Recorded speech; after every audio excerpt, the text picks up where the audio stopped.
지금 한국 외교가 중대한 기로에 서 있다는 말, 단지 수사적인 표현이 아닙니다. 나토 정상회의를 앞두고 대한민국을 향한 중국의 압박이 노골적으로 전개되고 있습니다. 외교부, 국방부, 심지어 관영 매체까지 총동원돼서 한국의 외교 행보 하나하나를 문제 삼고 있죠. 최근 중국 외교부 대변인은 아시아 국가가 나토에 직접 관여하는 것은 지역의 평화를 해치는 일이라며 공개적으로 한국을 지목했습니다. 하지만 그 말 자체가 웃기지 않습니까? 지역의 평화를 해친다는 건 도대체 누구의 기준입니까? 나토는 방어 동맹이고 가입도 안 했는데 회에 한번 참석하는 걸 두고 이협이라고 말하는 나라가 과연 이성적인가요? 심지어 중국은 지금 벨라루스와 함께 유럽 국경에서 합동 군사훈련을 벌이면서도 자신들이야말로 평화를 지킨다고 주장하고 있잖아요. 정확히 짚으셨어요. 이게 바로 중국식 이중잣대, 내로남불 외교의 전형입니다. 말로는 평화, 실제로는 위협.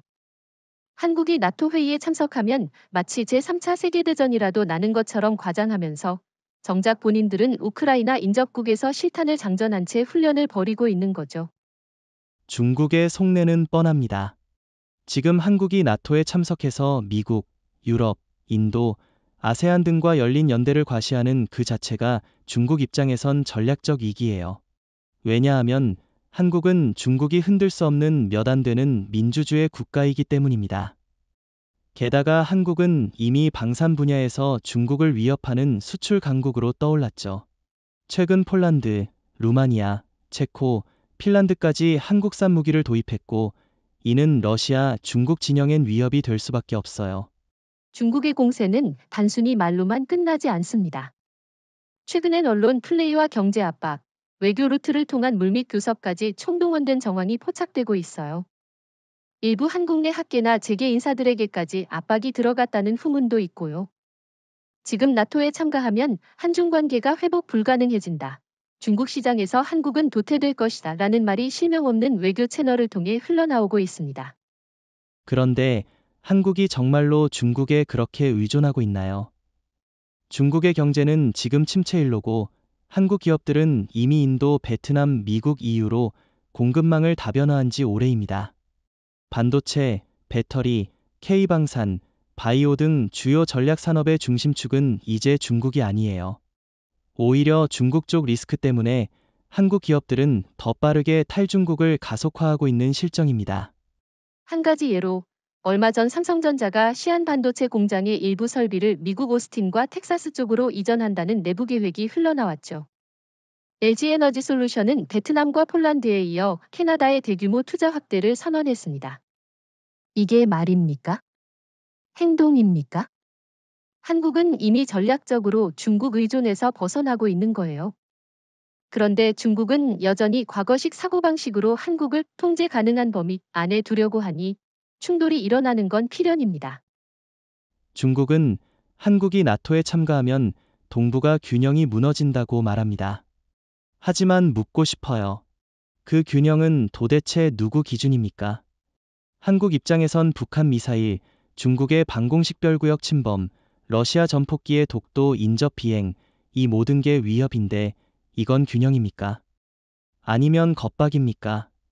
게다가 최근 중국은 한국에게 우리와 사이좋게 지내자는 메시지를 보내는 척하면서도 뒤로는 러시아와의 전략 협력, 군사훈련, 심지어 반도체 기술 우회 지원을 지속하고 있어요. 그러면서도 한국에게는 중립을 지켜라는 식이니 이건 아예 외교적 기만이죠. 이런 상황에서 한국이 해야 할 일은 단 하나입니다. 분명하게 말하고 조용히 행동하는 것, 누가 뭐라 하든 우리의 외교는 우리가 결정한다고 말이죠.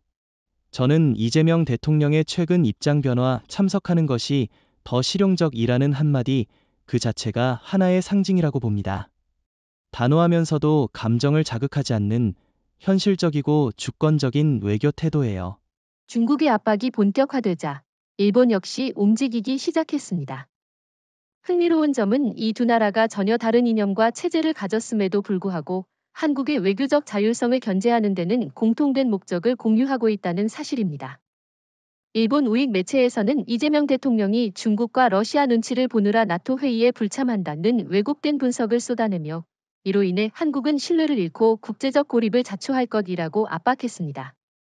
아니, 어떻게 보면 앞뒤가 맞지 않지 않습니까? 일본은 한편으로는 한국이 나토에 참여하면 도발이라고 비판하고 다른 한편으로는 불참하면 국제적 신뢰가 떨어진다고 공격합니다. 결국 원하는 건 단 하나, 한국이 무언가 자기 뜻대로 움직이지 않으면 어떻게든 비난하겠다는 거죠. 저는 이걸 외교적 트롤링이라고 부르고 싶어요. 논리도 일관성도 없이 오직 방해만 하겠다는 의도니까요. 그 배경엔 사실 더 근본적인 문제가 숨어 있습니다. 일본은 지금 자신들이 동북아 안보의 유일한 통로라는 지위를 유지하고 싶어 합니다. 그런데 최근 들어 한국이 방위산업과 외교 모두에서 독립적인 행보를 보이자 일본의 자존심과 전략적 위치가 위협받는다는 불안감이 커진 것이죠. 특히 K방산의 유럽 수출선과 인도, UAE와의 안보 협력, KF-21 등 독자 개발 무기 체계는 일본에게 위협으로 다가올 수밖에 없습니다. 중국과 일본이 동시에 나토 반대 프레임을 거는 것도 그 연장선입니다. 외교적으로는 마치 동북아가 평화롭기 위해선 한국이 조용히 있어야 한다. 는 메시지를 보내는 듯 보이지만 실질적으로는 한국이 주체적으로 움직이는 걸 막겠다는 목적이 깔려 있어요. 그런데 정작 본인들은 그렇게 조용히 있지도 않습니다. 일본은 이미 영국, 이탈리아와 차세대 전투기 개발에 참여하고 있고 중국은 말할 것도 없죠. 더 나아가 일본은 최근 미국 내부에서도 한국 경계론을 부각시키려는 움직임을 보이고 있습니다. 일본 내 싱크탱크들이 미국의 보수 성향 매체에 한국의 외교는 아직도 중국과 북한의 영향을 받는다는 식의 보고서를 공급하고 있는 정황도 있습니다. 여기에 일본 자민당과 가까운 일부 미국 의원들까지 나서 한국은 신중하게 움직여야 한다고 발언했는데 그 저변엔 일본의 로비와 이익 연대가 깔려 있다는 분석도 나옵니다. 그런데 이쯤에서 우리가 물어야 할 중요한 질문이 있습니다. 도대체 왜 한국의 외교 선택 하나하나가 이토록 두려운 겁니까? 만약 한국이 단지 조용한 중견국에 머물러 있었다면 중국도 일본도 이처럼 민감하게 반응하지 않았을 겁니다. 그들이 과잉 반응한다는 건 곧 한국의 전략적 이상이 실질적으로 높아졌다는 증거 아닐까요? 맞습니다. 그리고 저는 지금이야말로 한국이 전략적 침묵을 깨고 오히려 더욱 명확하게 세계 무대에서 스탠스를 가져야 할 시점이라고 생각합니다. 조용히 따라가는 외교는 이미 시대에 뒤떨어졌습니다. 이재명 정부가 강조한 실용 외교는 바로 이런 맥락에서 힘을 발휘할 수 있습니다. 주도적으로 움직일 때 진짜 실용이 되는 것이죠. 하지만 그만큼 내부 단결도 중요합니다. 야당, 언론, 시민사회까지도 이럴 때 흔들리면 안 됩니다. 외부의 압박이 강해질수록 내부의 목소리는 더 단단해야 하니까요. 단순히 정부만을 위한 것이 아니라 국가의 전략적 자율성을 지켜내기 위한 국민적 선택이어야 합니다. 그렇다면 다시 질문을 던져봅시다. 만약 중국과 일본이 동시에 한국은 움직이지 마라고 말할 때 우리는 멈춰야 합니까? 중국과 일본의 협공이 거세지고 미국 내부에서도 의도된 회의론이 흘러나오는 혼란스러운 정세 속에서 한국 대통령이 꺼낸 한 문장은 예상외로 단순했습니다. 대한민국의 외교는 대한민국이 결정한다. 군더더기 없는 그 표현 하나로 한국은 국제사회에서의 입장을 완전히 재정립하게 됩니다. 외신들도 일제히 주목했죠. CNN은 한국이 외교 독립성을 선언했다고 보도했고 영국 BBC는 동북아 질서의 판을 흔든 문장이라 평했습니다. 흥미로운 건 이 말이 굉장히 평범하게 들리면서도 외교 현장에서는 엄청난 파급력을 가진다는 점입니다. 사실상 이재명 대통령은 외교 정책의 방향, 안보 전략, 그리고 국익 우선순위를 누구도 대신 정해줄 수 없다는 입장을 공식화한 겁니다. 중국이 기대했던 우회적 표현도 없었고 일본이 바라던 회피성 중립 메시지도 없었습니다. 그저 자주 외교의 원칙, 딱 그 한 문장. 그런데 바로 그 담백한 어조가 모든 것을 바꾼 겁니다. 실제로 그 한마디 이후 변화는 즉각적이었습니다. 미국 국무부는 한국의 입장은 완전히 합리적이며 동맹으로서 존중받아 마땅하다고 논평했고, EU에서는 한국이야말로 신뢰 가능한 파트너라는 공식 입장을 냈습니다. 반면 중국 외교부는 일시적으로 논평을 중단했고, 일본 언론은 당황한 듯 기존 보도 내용을 삭제하거나 수위 조절에 들어갔습니다. 이게 바로 외교 언어의 힘이에요. 강하게 외치는 것보다 단호하게 명확하게 말하는 것이 더 치명적인 파급력을 가질 수 있습니다. 한국은 지금껏 국제사회에서 조정자로 자주 불려왔지만 이번엔 명백한 주체로 발언한 겁니다.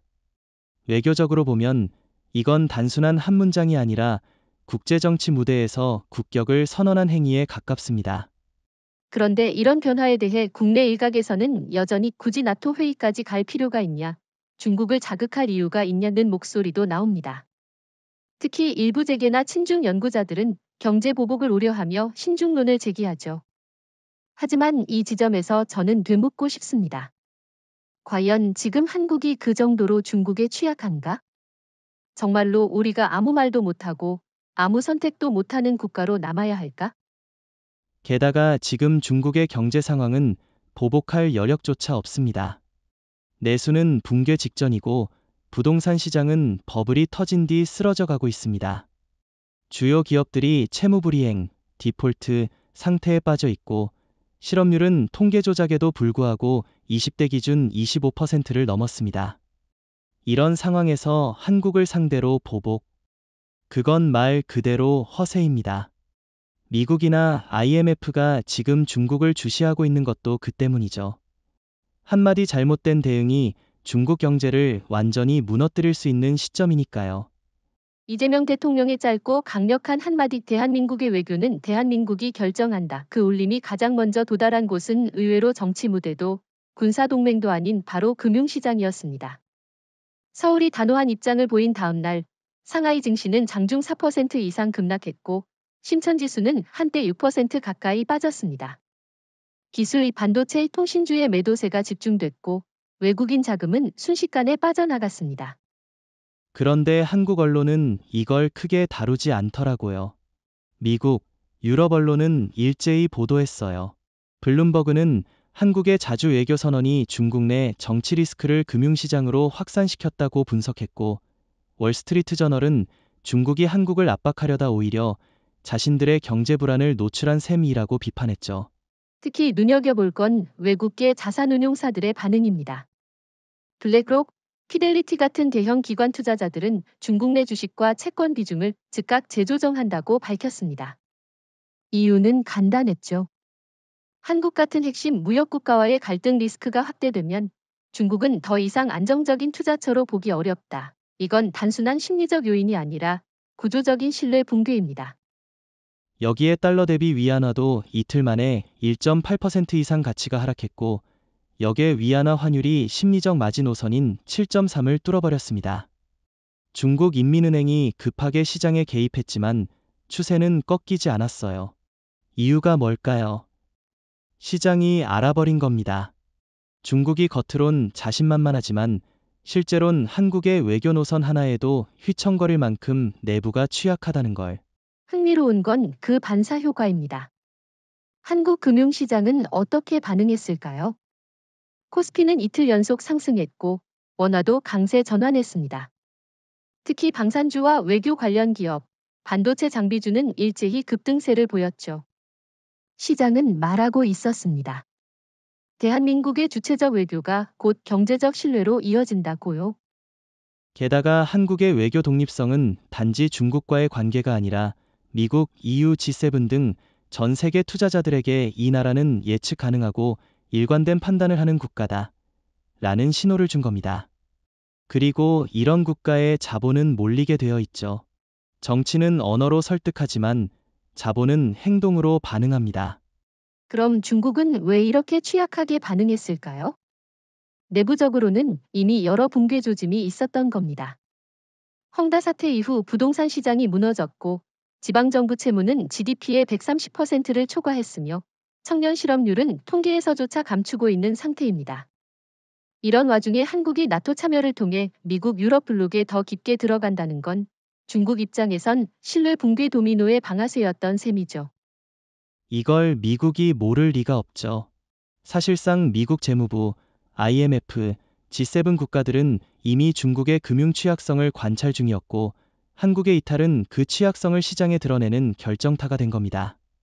다시 말해, 한국의 한마디가 중국의 가면을 벗기게 만든 거예요. 아무리 GDP가 크고 무역량이 많아도 내부 신뢰가 붕괴되면 끝입니다. 이제 중국은 선택의 기로에 서게 됐습니다. 외교적 강경 노선을 유지하며 한국에 대한 압박을 계속할 것인지, 아니면 시장과 투자자, 그리고 국제기구가 보내는 경고를 받아들여 전략을 전환할 것인지. 문제는 그럴 여유가 없다는 데 있죠. 왜냐고요? 다음 회차에서 다루겠지만 IMF가 중국에 날린 경고는 생각보다 훨씬 더 심각한 수준이었으니까요. 이재명 대통령의 한마디로 촉발된 금융 충격 이후 국제통화기금 IMF는 마침내 선 넘는 경고장을 중국에 날렸습니다. 공식 보고서 형태는 아니었지만 워싱턴의 비공식 브리핑에서 나온 언급은 매우 직설적이었습니다. 중국의 채무구조와 통화시장 관리 방식은 더 이상 신뢰를 주지 못한다. 지금과 같은 구조가 지속되면 국가 단위의 유동성 위기, 나아가 부도 사태도 배제할 수 없다. 이는 사실상 국제사회가 처음으로 중국의 시스템 붕괴 가능성을 공론화한 순간이었습니다. 여기서 중요한 포인트가 있습니다. IMF는 원칙적으로 G2 같은 강대국에게는 신중한 어휘를 씁니다. 하지만 이번에는 의외였어요. 그 배경엔 무엇이 있었을까요? 바로 한국 변수입니다. 한국이 외교 독립을 선언함으로써 서방 측 입장에서는 중국이 동북아마저 통제하지 못하는 국가가 되었구나 라는 판단이 명확해진 것이죠. 동맹망이 무너지고 있다는 건 곧 신용망이 무너지는 것이니까요. 또한 IMF는 중국에 보이지 않는 빚, 지방정부 채권, 그림자 금융, 그리고 국유기업들의 연쇄 채무불이행 가능성에 대해 구조적으로 위험하다는 표현을 사용했습니다. 이미 중국 지방정부의 부채 규모는 2024년 말 기준 약 12조 달러를 넘겼고, 그중 상당수는 만기 상환을 못하고 다시 재발행 중인 상태입니다. 이 구조는 아르헨티나, 그리스 사태와 매우 유사하다는 게 전문가들의 중론입니다. 그렇다면 지금 중국은 도대체 왜 이렇게까지 흔들리는 걸까요? 단순히 한국의 나토 참석 문제가 촉발점일 뿐 사실은 그동안 쌓여온 구조적 위기가 한꺼번에 노출된 겁니다. 예컨대 공동부유를 외치며 대형 IT 기업들을 규제하고 반도체 자립을 강조하며 글로벌 공급망에서 고립되는 자해적 정책을 반복했고 국제 투자자들은 중국의 경제 예측이 점점 불가능하다고 판단해왔습니다. 그 와중에 한국이 명확한 신호를 보냈다는 점이 결정적이었어요.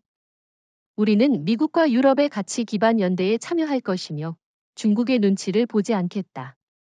IMF 입장에선 한국이 그렇게 결정했다면 중국은 그만큼 매력 없는 파트너라는 의미로 받아들여지는 거죠. 심지어 동맹국도 아닌 IMF는 시장이 어떻게 반응할지를 먼저 고려합니다.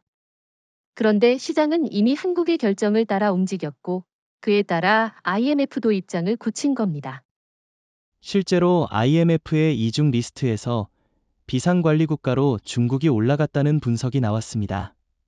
이 리스트는 외부에 공개되진 않지만 긴급 구제금융 시 우선 검토 대상국으로 분류된다는 걸 뜻하죠. 중국이 단 한 번도 경험해보지 못한 주권국 신뢰 리스크가 현실화된 겁니다. 그리고 이것이 한국에게 주는 시사점은 명확합니다. 우리가 조금의 주저함 없이 국익 중심의 외교를 실현하면 국제사회는 움직입니다. 외교는 말이 아니라 신호이고 신호는 곧 자본과 질서에 반영되기 때문이죠. IMF조차 한국의 판단을 기준점으로 삼기 시작했다는 건 대한민국이 더 이상 관찰 대상이 아니라 참조국가로 격상됐다는 뜻입니다. 한국이 우리 외교는 우리가 결정한다는 한마디로 중국의 압박을 넘어서자 가장 먼저 손을 내민 건 나토였습니다. 이재명 대통령이 나토 회의 참석을 공식화한 이후 나토 사무총장은 즉시 한국 대통령실에 초청 서한을 재발송했고 폴란드, 체코, 노르웨이, 영국 등이 한국의 참여는 아시아 유럽 연계 전략의 핵심이라며 환영 성명을 발표했습니다. 이게 단순한 상징적 제스처가 아니라는 건 이후에 나온 움직임을 보면 알 수 있죠. 회의 당일 한국 대표단은 단순히 옵서버 수준이 아니라 실제 전략 세션에 초대받아 핵심 쟁점 특히 우크라이나 재건, 인도 태평양 안정화, 군사기술 연계 분야의 의견을 개진하게 됐습니다. 말 그대로 한국이 단순한 방청객이 아니라 동북아 전략 허브로 인식되기 시작한 순간이었습니다. 특히 미국의 반응이 인상 깊었습니다. 미 국방부 고위 관계자는 한국은 더 이상 중간에 낀 나라가 아니다. 명확한 입장을 가진 신뢰 가능한 안보 파트너라고 언급했고, 미 상원 외교위원회는 한국의 나토 참여를 계기로 동북아에서의 나토 확장 가능성을 검토 중이라는 비공식 보고서를 냈습니다. 뿐만 아니라 유럽 국가들의 태도 변화도 눈에 띄었습니다.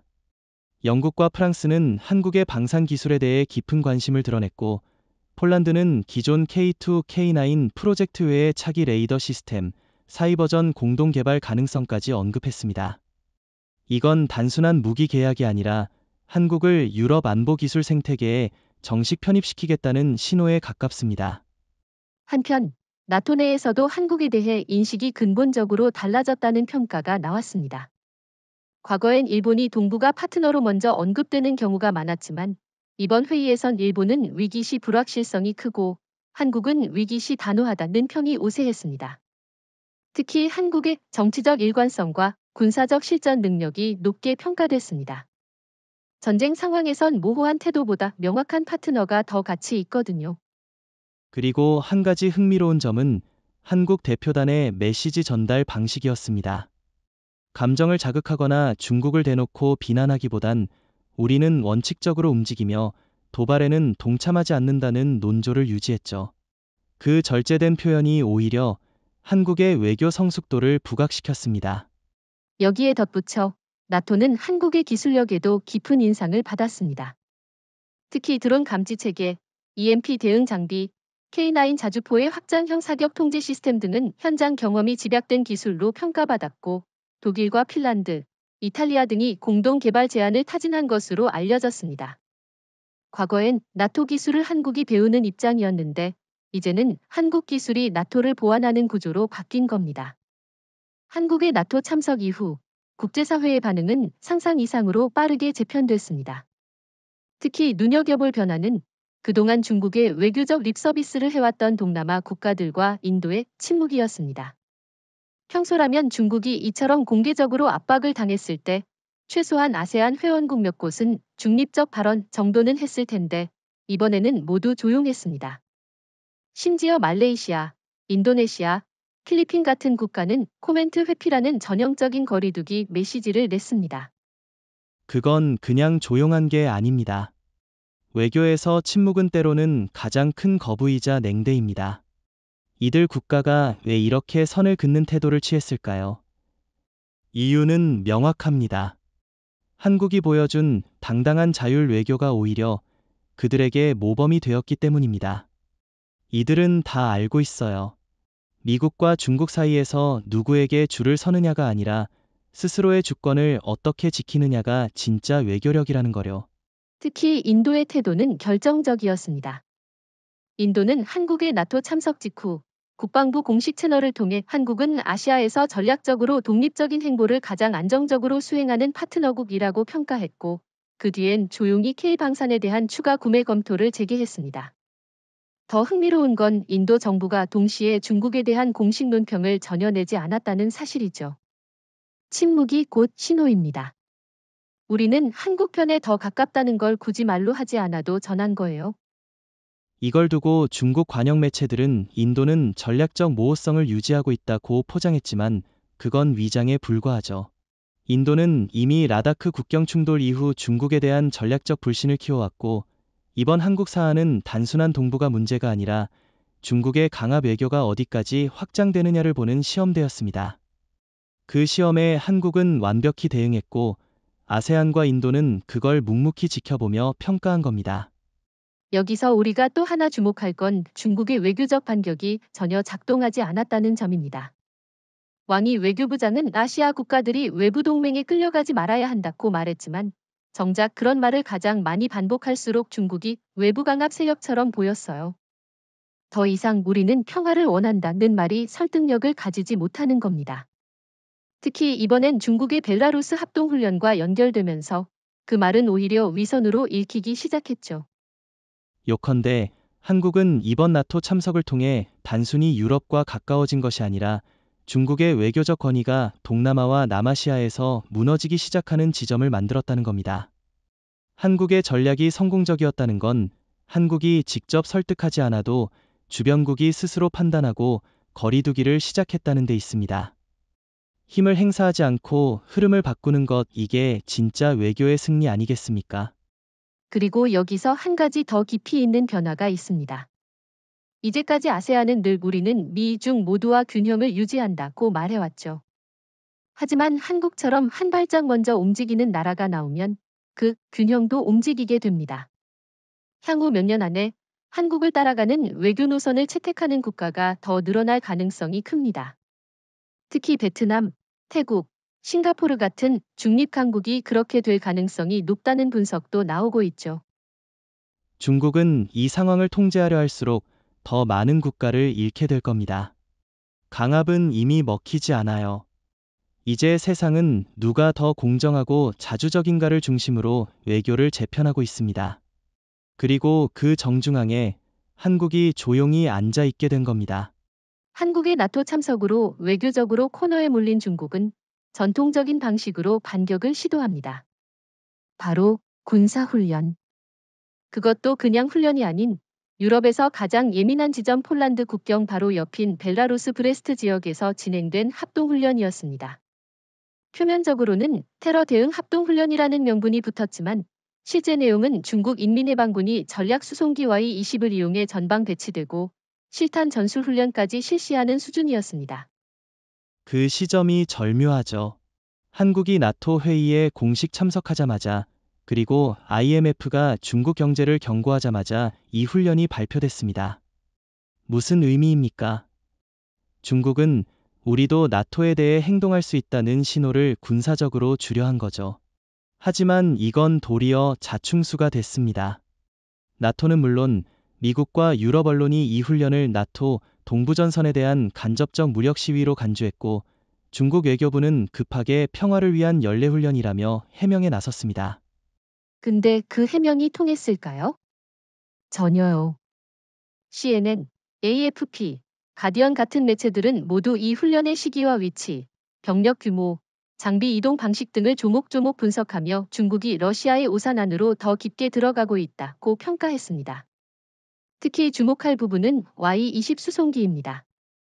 이건 단순한 물자 이동이 아니라 중국군이 유럽에서 본격적인 군사작전을 펼칠 수 있다는 전략적 투사 능력 과시라는 뜻이거든요.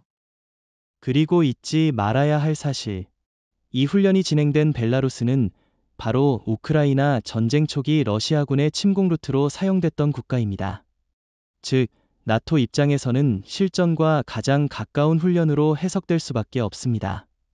게다가 중국은 이번 훈련에 대해 사전적으로 나토나 국제기구에 어떤 알림도 주지 않았고 사후 해명도 미온적이었어요.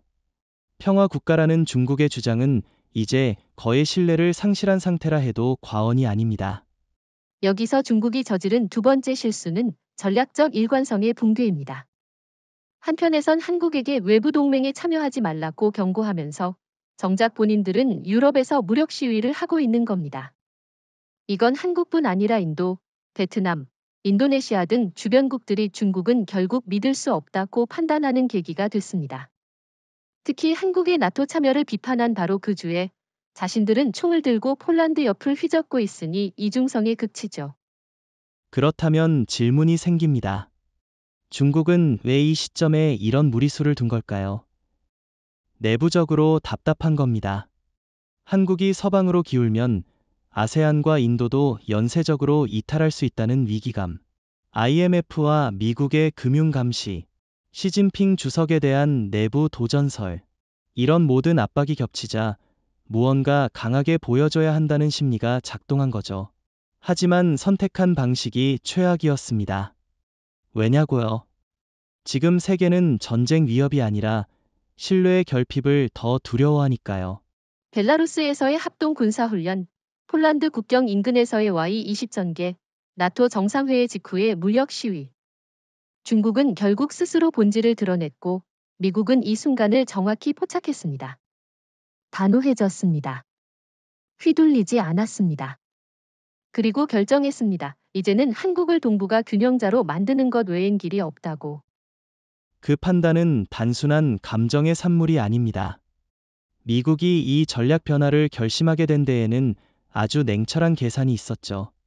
첫째, 일본은 내부 정치가 불안정하고 우익 세력과 미국 진보 진영의 갈등도 깊어지고 있습니다. 둘째, 대만은 아직까지 실질적 자주방위 역량이 부족합니다. 셋째, 중국은 더 이상 위선적으로 평화를 말하지 않습니다.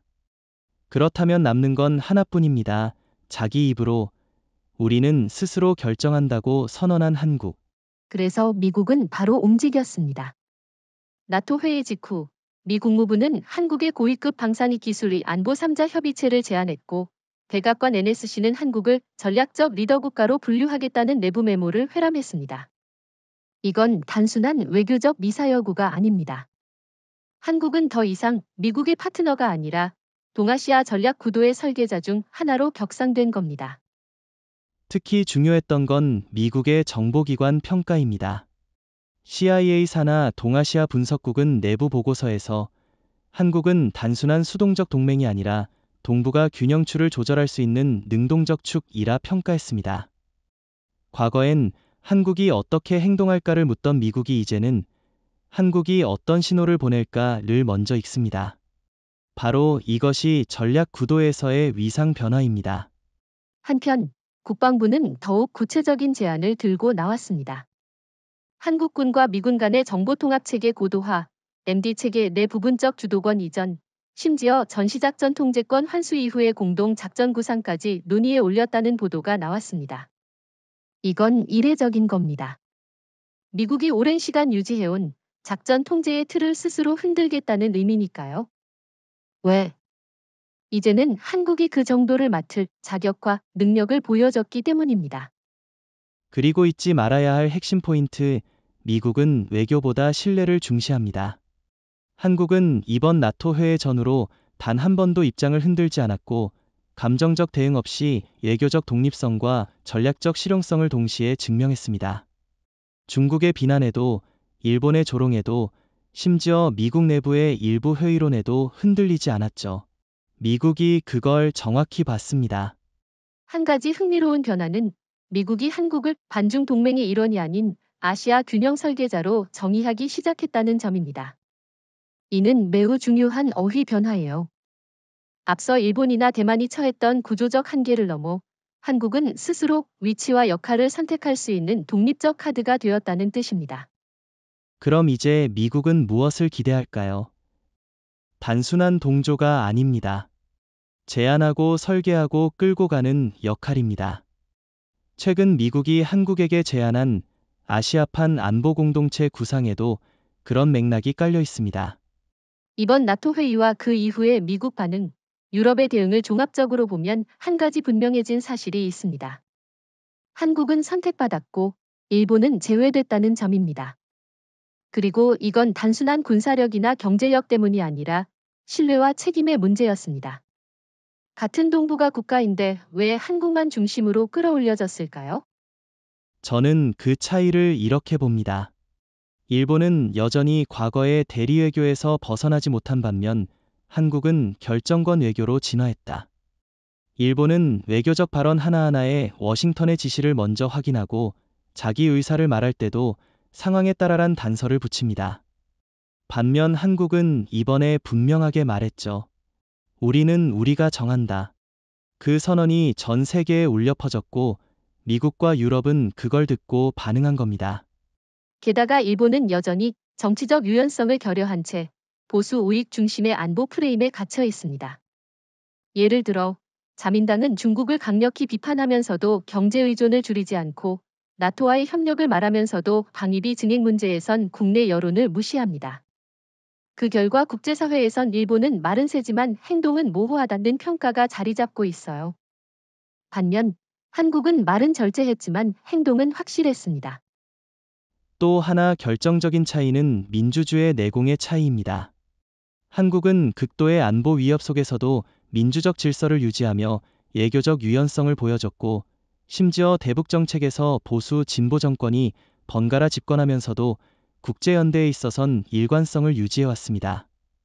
일본은 아베 신조 이후 사실상 우익 일변도로 외교 노선을 고정시켜버렸고, 내부 견제 장치가 사실상 사라졌습니다.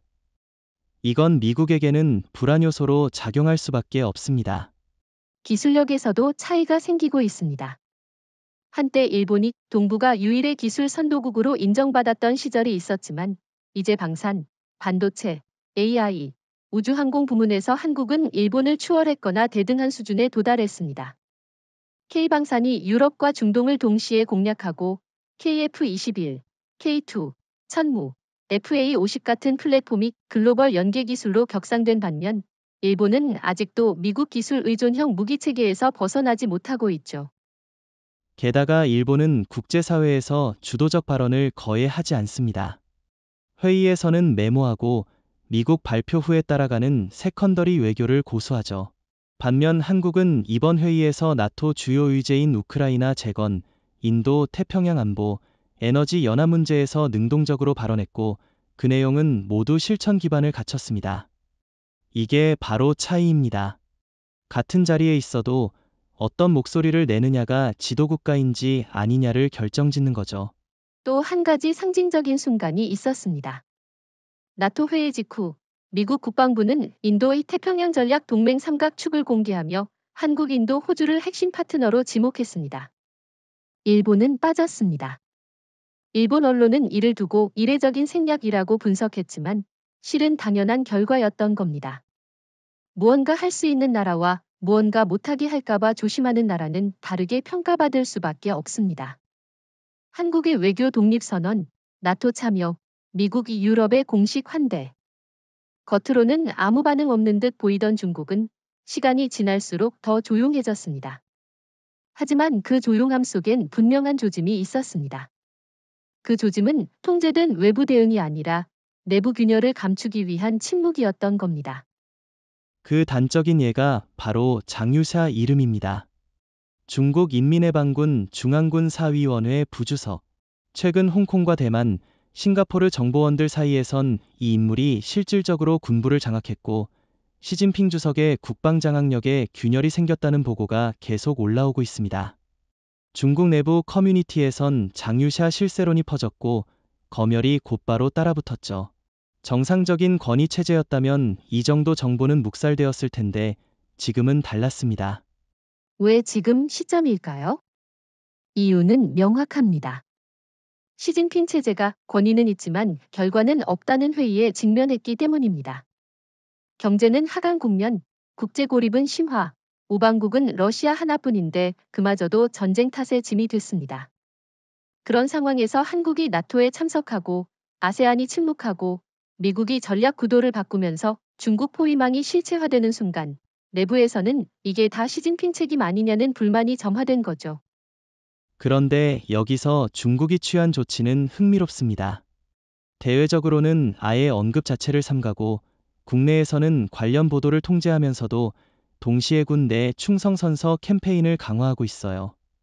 심지어 최근엔 전역 장성들을 다시 소환해 충성서약 재서명 의무화까지 시행했습니다. 이건 어떤 의미입니까? 통제 불안을 반증하는 징후죠. 권력자 스스로가 군도 나를 안 믿는 것 아니냐는 공포에 사로잡혀 있다는 뜻입니다. 또한 시진핑 주석을 향한 공개 비판은 없지만 원자바오, 주룽지, 후진타오 등 원로 그룹이 은근히 존재감을 드러내고 있다는 것도 흥미롭습니다. 중국은 전통적으로 집권 중에는 전임자를 철저히 숨깁니다. 그런데 최근 중국 내부 언론에서 원자바오의 회고록 일부가 갑자기 유포되기 시작했고 집단 지도 체제의 안정성이라는 키워드가 SNS를 통해 암묵적으로 확산됐습니다. 누가 조장했는지 알 수 없지만 방향은 명확합니다. 1인 권력 비판입니다. 여기에 중산층과 청년층의 불만도 폭발 직전입니다. 청년 실업률은 25%를 넘었고 심지어 국가통계국이 이 데이터를 공개하지 않겠다고 발표해버렸습니다.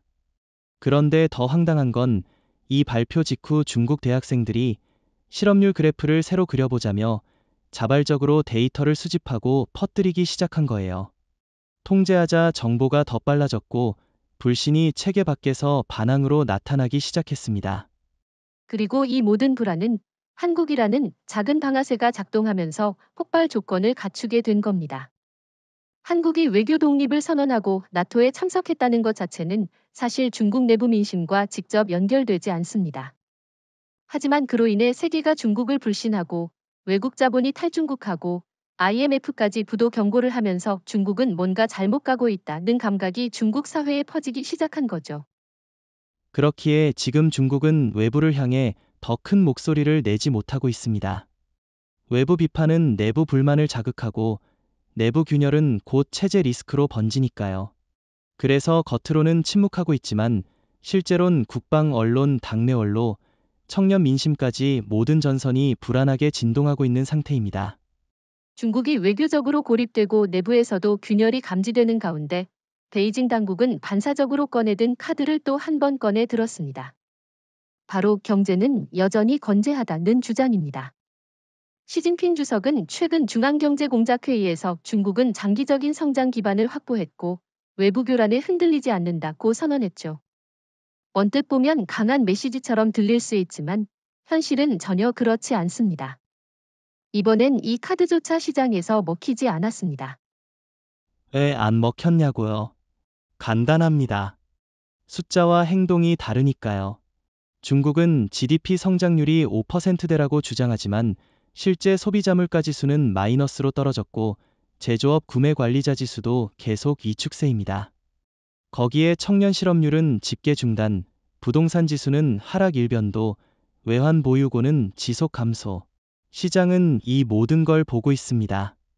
신뢰할 수 없는 지표는 오히려 이기를 증명하는 데이터가 되는 법입니다. 또 하나 결정적인 장면은 리커창 총리 시절 내세웠던 쌍순환 경제론이 사실상 폐기되었다는 점입니다. 과거엔 내수와 수출의 균형을 통해 안정적인 경제 체제를 설계하겠다고 했지만 현재 중국은 외자 유치에만 몰두하는 구조로 다시 돌아섰습니다. 미국과 유럽이 디커플링을 강화하자마자 중국은 갑자기 외국 기업 환영, 시장 개방 확대를 외치고 있죠. 불과 몇 달 전까지 자립경제를 강조했던 나라의 태도 변화치곤 너무 급격하지 않습니까? 바로 그 점이 국제사회에서 신뢰를 완전히 잃게 만든 포인트입니다. 한국이 외교 독립을 선언하고 나토에 들어간 건 단 한 번의 결정이지만 중국은 경제에 있어 수차례 말을 바꿨습니다.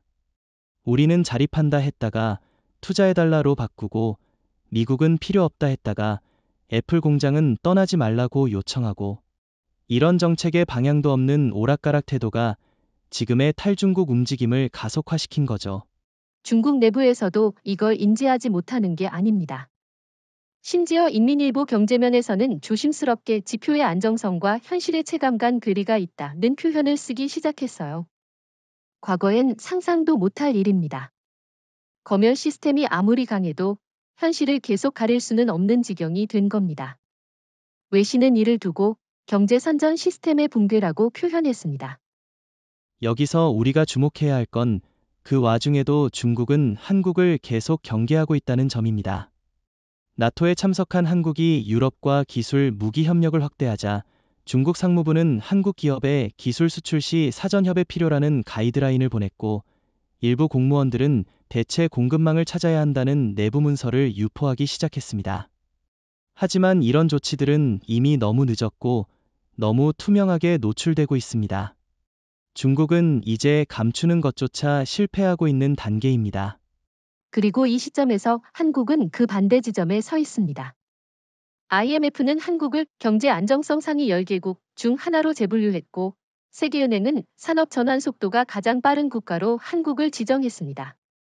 같은 아시아, 같은 시기, 같은 조건인데 한쪽은 자립을 가장한 폐쇄로 몰락하고 있고 다른 한쪽은 외교적 자율성과 기술 중심의 확장 전략으로 오히려 주목받고 있습니다. 그 결정적 차이는 신뢰할 수 있느냐, 아니냐죠. 그리고 가장 아이러니한 건 이겁니다. 시진핑 주석은 지금도 중국은 여전히 세계 경제의 기관차라고 말하지만 정작 세계는 더 이상 그 말을 인용하지 않습니다. 대신 한국의 방산 수출, 반도체 공급망, 배터리 투자, 나토 연계 전략 같은 현실적인 움직임을 기준으로 미래를 바라보고 있어요. 국제 질서에서 수사는 사라지고 실행만 남는 시기가 온 겁니다. 경제적으로 설득력을 잃고 외교적 주도권도 흔들린 중국이 결국 꺼낸 마지막 카드는 러시아와의 군사 공조 강화였습니다. 문제는 그 카드가 해결책이 아니라 오히려 자신을 고립시키는 자폭 신호가 되어버렸다는 점이죠. 벨라루스와의 합동훈련은 단순한 이벤트가 아닙니다. 이는 중국이 러시아의 전쟁 구조에 본격적으로 뛰어들겠다는 선언이나 마찬가지였습니다. 이 훈련이 문제가 되는 이유는 단순히 장소나 타이밍 때문이 아닙니다. 브레스트는 폴란드 국경과 맞닿은 전략 요충지이고 러시아가 우크라이나를 침공할 때 활용했던 루트 중 하나입니다. 그런 장소에서 중국군이 실탄 훈련을 한다는 건 나토 입장에선 메시지 이상의 위협입니다. 더욱이 나토 정상회의 직후라는 점은 중국이 나토를 겨냥했다는 명백한 전략적 신호로 해석될 수밖에 없습니다. 게다가 중국 외교부는 이 훈련에 대해 단순한 반테러 훈련이며 정치적 목적은 없다고 했지만 인민해방군이 직접 합동 전술 수색, 진압, 인질 구조, 공중 전개 훈련을 포함시켰다는 점에서 이 해명은 설득력을 잃었습니다. 실제로는 전장 통합형 합동작전 시뮬레이션이었고 이는 명백히 우크라이나 전쟁의 전술 문법을 반영한 형태였습니다. 이건 단순한 훈련이 아니라 진영 선택의 표현입니다. 중국은 스스로를 러시아와 함께 나토를 견제하는 축에 공식적으로 올려놓은 겁니다. 문제는 이 선택이 모든 중립국 및 개발도상국과의 외교적 거리감을 극대화시킨다는 거죠. 아세안, 아프리카, 중남미는 모두 지금 나토와의 협력을 조율하거나 균형 외교를 유지하는 국가들입니다. 그런 이들에게 나는 러시아 편이라고 선언하는 순간 선택받지 못하는 쪽으로 추락하는 건 순식간입니다. 한마디로 중국은 지금 편을 정해서라도 생존하겠다는 계산을 택했지만 그 선택은 이미 게임이 끝난 패배자의 전략이라는 점입니다. 왜냐고요? 전쟁에서 밀리고 있는 쪽, 제재를 받고 있는 쪽, 기술에서 뒤처진 쪽, 세계은행과 IMF의 신뢰를 잃은 쪽과 손을 잡는다는 건 국제금융 시스템, 공급망, 투자 유치 모두를 포기한다는 의미입니다. 반면 한국은 지금 정반대의 행보를 보이고 있습니다. 나토와의 방산 협력 확대, 인도 EU G7과의 산업 기술 교류, 아세안과의 다자 외교 확대까지 누구의 적도 되지 않으면서 누구의 파트너도 될 수 있는 외교를 실천하고 있죠. 중국은 지금 한국이 버린 길을 뒤늦게 따라가며 더 깊은 수렁에 빠지고 있는 셈입니다. 또 하나 주목해야 할 건 이 훈련이 진행되는 와중에 미국 재무부가 중국 기업 6곳을 러시아 군수산업에 부품을 제공했다는 이유로 제재 명단에 추가했다는 점입니다. 즉, 외교적 군사적 노선 선택이 실질적인 경제 제재로 연결되기 시작한 겁니다. 중국이 이번 선택으로 잃게 될 건 단순한 이미지가 아니라 실질적 투자 기술, 시장 기회 전체라는 이야기죠. 그리고 중국은 이 와중에도 한국을 직접 겨냥하지는 못하고 있습니다. 왜냐고요? 한국은 지금 너무 많은 국제 네트워크에 연결되어 있고 공격할 경우 중국이 감당해야 할 반작용이 너무 크기 때문입니다. 오히려 이번 훈련 이후에도 중국은 한국과의 관계는 전략적 협력을 기반으로 한다. 는 뻔한 외교적 수사만 반복하고 있을 뿐입니다. 강하게 나가야 할 타이밍에 아무것도 하지 못하는 이 무력감, 그게 지금의 중국 외교 현실입니다. 벨라루스에서의 군사 시위, 미국의 제재, IMF의 부도 경고까지 연이어 터지자 중국이 내놓은 다음 수는 다소 당혹스러웠습니다. 겉으로는 러시아와의 공조를 강화한다고 하면서도 뒤로는 조용히 주요 무역 파트너 국가들을 접촉하며 협력 복원을 제안하기 시작했기 때문입니다. 그중 가장 먼저 접촉된 나라는 아이러니컬하게도 바로 한국이었습니다. 그 접촉 방식도 묘했습니다. 공개 외교 채널이 아닌 민간 경제계 통로를 통해 먼저 물밑 탐색에 들어간 거죠. 상하이, 칭다오, 베이징의 지방정부와 일부 국유기업들이 동시에 한국 대기업과 산업단지협회, 무역협회 등의 협력 확대, 부품 공동개발, 수출 보완체계 구축 같은 명분을 제안했습니다. 한마디로 말하면 중국이 손 내밀고 있는 상황입니다. 그것도 한때 나토 회의 참석만으로 한국은 평화를 해친다 며 비난하던 바로 그 한국에게요. 이건 체면의 문제가 아닙니다. 생존의 문제입니다. 중국은 이제 한국을 다시 끌어들이지 않으면 반도체, 2차 전지, 방산 부품, 정밀화학 소재 등 첨단 공급망에서 완전히 고립될 위기에 직면해 있습니다. 과거 같았으면 자존심 때문에 하지 않았을 협력 요청이 지금은 경제 실무 차원에서의 제안이라는 포장을 입고 조용히 흘러나오는 중입니다. 중국은 특히 방산 부품과 관련된 비공식 협력 가능성을 떠봤습니다.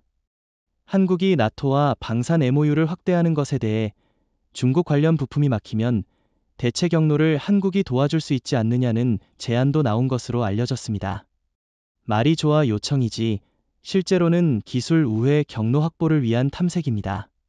하지만 이런 움직임은 한국 정부 차원에서도 이미 포착됐고 한 외교 당국자는 익명으로 협력의 시대는 끝났다. 지금은 선택의 시대라고 일축했죠. 그렇다면 왜 지금 중국은 굳이 한국에 다시 다가오려 할까요? 그 이유는 다른 대안이 없기 때문입니다. 일본은 기술력은 있지만 대미 의존도가 너무 높고 인도는 이미 중국과 전략적 갈등 상태에 있으며 동남아는 생산기지일 뿐 핵심 기술을 가진 나라가 아닙니다. 결국 한국만이 기술력, 유연성, 전략적 중요성을 동시에 가진 국가라는 걸 인정한 겁니다. 전에는 얕봤지만 지금은 의존하지 않으면 안 되는 위치가 된 거죠. 그런데 문제는 중국은 여전히 외교적으로는 한국을 존중하지 않는 태도를 보인다는 겁니다. 한쪽에선 한중 경제는 분리할 수 없다는 말을 하면서 다른 한쪽에선 환구시보와 관영 매체가 한국이 나토의 하수인이 되었다며 비난 기사를 계속 내고 있어요. 이중적인 태도야말로 한국이 중국을 신뢰하지 못하는 근본 이유입니다. 협력을 요청하려면 최소한 언행은 일치해야 하는 거 아닙니까? 그렇기 때문에 지금 한국 내 산업계와 정치권의 분위기는 단호합니다. 중국의 전략적 필요를 위해 한국이 이용당할 필요는 없다. 한국은 이미 유럽, 미국, 인도, 중동과 각각의 맞춤형 공급망 협력을 구축 중이고 반도체의 배터리, 방산 모두에서 중국 배제형 시스템으로 전환 중입니다. 지금 중국이 손을 내민다고 해서 굳이 예전처럼 돌아갈 이유가 없다는 겁니다. 게다가 한국 국민들 사이에서도 더 이상 중국에 끌려다니면 안 된다는 여론이 강합니다. 문화, 안보, 외교 모든 분야에서 이미 정서적 거리감이 생겼고 이번 나토 사안 이후엔 그것이 정책의 방향으로 굳어졌다는 게 전문가들의 평가입니다. 외교는 감정이 아니라 이성의 영역이지만 그 이성조차 중국을 협력 파트너로 간주하기엔 너무 위험하다는 결론에 이르고 있는 겁니다. 궁지에 몰린 중국은 마지막 반격 시나리오를 가동하기 시작했습니다. 바로 한국 없이도 간다는 자립 전략, 그리고 대체 수출국을 육성하겠다는 신흥협력국 확장 전략입니다. 언뜻 보면 논리적입니다. 한국과 서방을 포기하고 동남아, 중동, 남미와 새로운 블록을 구성하겠다는 구상. 하지만 결론부터 말하자면 이 전략은 실패할 수밖에 없는 구조를 안고 있습니다. 왜냐고? 대체가 되지 않기 때문입니다.